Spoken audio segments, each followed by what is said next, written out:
Okay, following on from our last little exercise about design development, I just thought I'd do something for you about adding colour, and you especially playing with colour washes. So I'm just going to start by just doing a quick silly little exercise about adding colour to water. So all I'm going to do here is I've got a plate with a selection of designer gouache colour on it, clean water and a big brush. I'm literally just going to apply water randomly to my watercolour paper. Now I'm using watercolour paper because it's textured. It's designed to deal with very wet surfaces. So as you're probably aware, it doesn't buckle in the same way that cartridge paper does. So all I'm going to do is just add a load of water.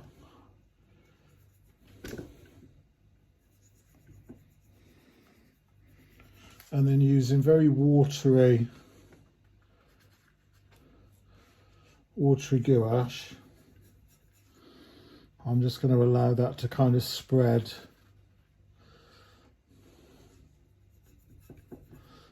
across the wet paper. So I'm starting with yellow, and then I'm just going to introduce pinky red, but this time I'm going to start the pinky red on the outside of the water so they can all start to blend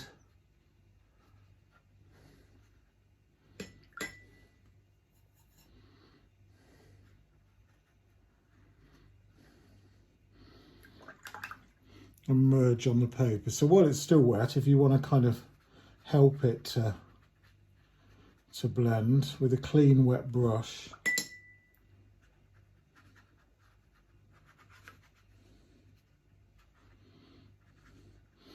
you can just start to move it about on the paper.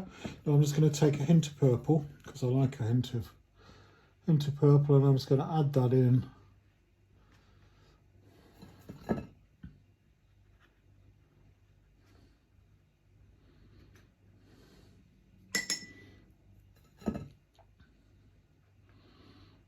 On the outskirts of the red.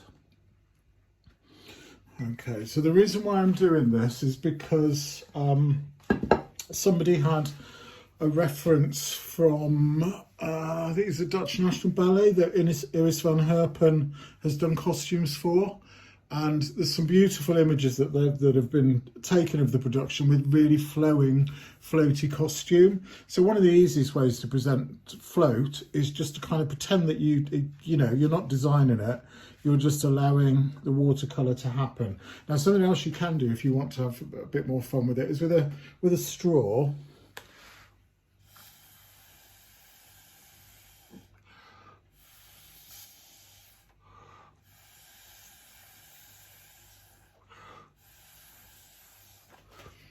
You see, it just starts to create a little movement on the paper. Okay, so I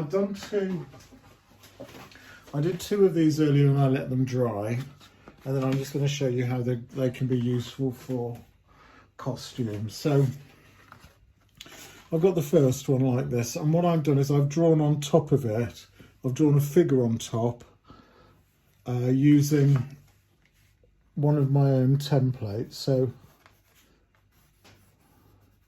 I've literally drawn it in, and I'm just going to draw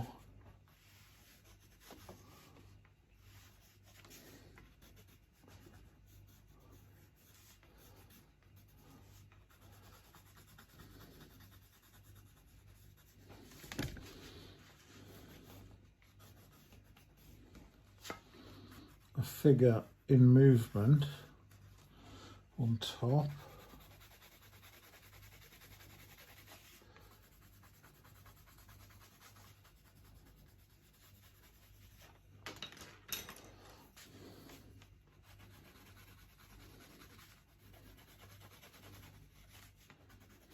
And then if you just start to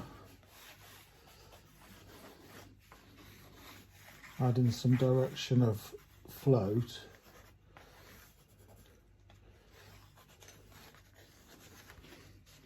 you've created the starting point for the design for a big floaty ombre ombre dyed skirt. Okay, so that's that. And then with the second one, we've got the drinking straw thing. So what I've done here is I've traced one of my template drawings effectively from our lineup. So like last time we used our lineup as a starting point. This time I've traced it, and I'm just going to lay that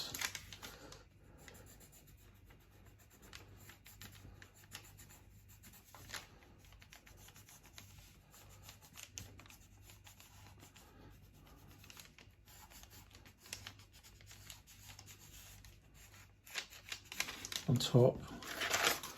Draw that in so that you can see that we've got the suggestion of our figure.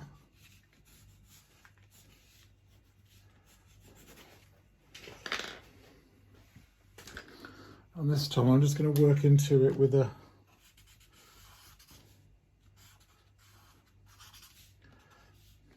Sharpie.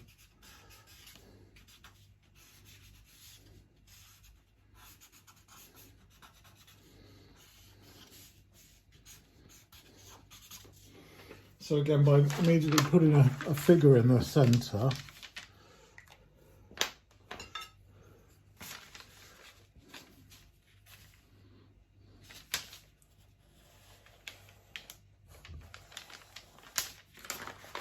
it becomes a costume.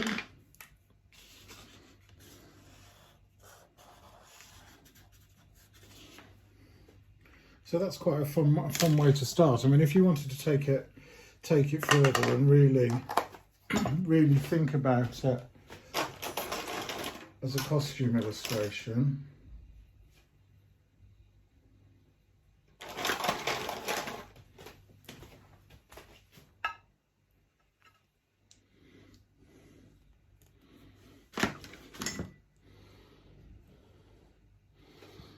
what you could do is just kind of start to block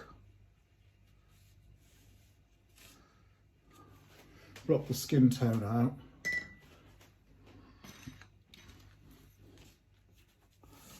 And then start to work into it.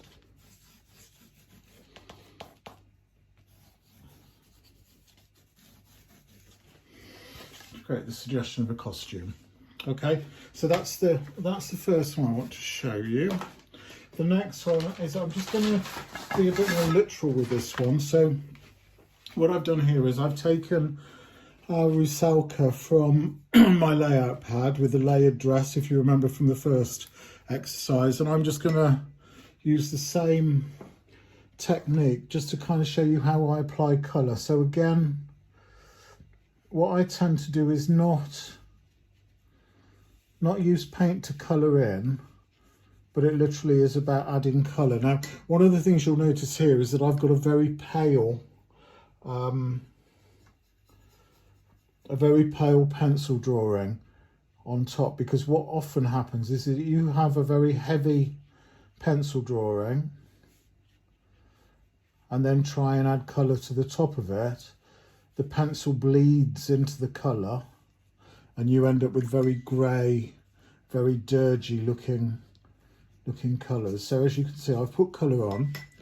Now I'm just going to start to move it around with a wet brush, and almost what I'm doing is I'm imagining there's a light source, so it's darker on the left, lighter on the right. So by adding all the colour to the right hand side, by the time it travels over to the left, you've got a suggestion of a light source coming in there. So we can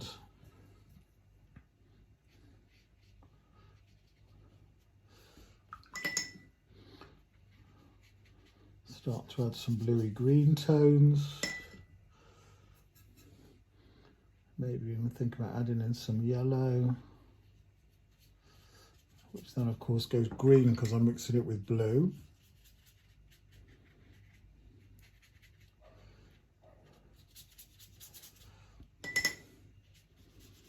And then you see that actually becomes the starting point for adding detail in the next stage. Now, if you remember from the first year when I did the illustration sessions, I tend to use several steps in terms of colouring in. So I'll do a colour wash, then I'll use coloured pencil, then I'll go and work into it with brush pen, so that you know you're constantly refining. So that's a more literal interpretation. And then finally, there are quite a few people designing bodysuits as part of the Watercolour ensemble. So I thought I'd just do a kind of little bodysuit thing using the same technique. Now you can see I've already put a colour wash onto her hair as a starting point. I've put strips of masking tape on here because I want there to be certain areas of the bodysuit which are not coloured in. So we have strips of skin showing. So also what I've done here is I've found a paper, which in this case is a Caucasian kind of skin tone. So it means that already you're working your colour on top of a skin tone rather than having to add it in. So you can think carefully about where the skin shows, where the flesh shows, and where you want to add colour. So I'm going to start with a yellow this time.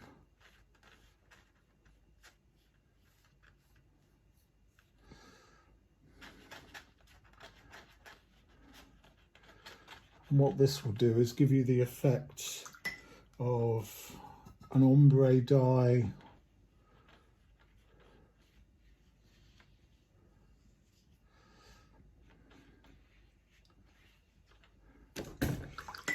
You can see how that's spreading across quite randomly now, which is rather pleasing.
There we go. So I'm just going to let that dry for now.